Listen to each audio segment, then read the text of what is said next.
Hey, it's Ken Wilson with the Gutter Boys. I am on location and I have a downspout that's super clogged up. So I'm going to teach you how to unclog it. All right, so as you can see here, the gutter's super clogged.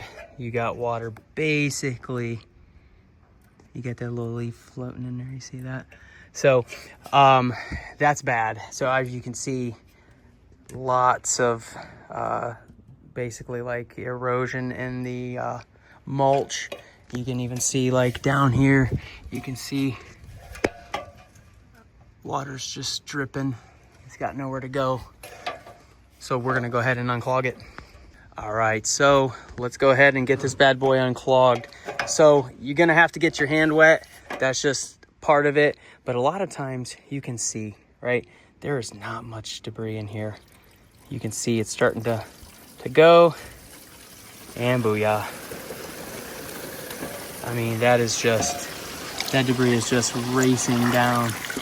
So we want to try to keep all the debris from going down the downspout. You want the water, right?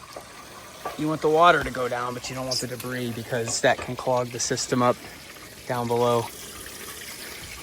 So obviously, this is one of those things where it's mid-November. You still need debris to drop. I'd say for the most part, most everything is down. There's a few trees still, but yeah.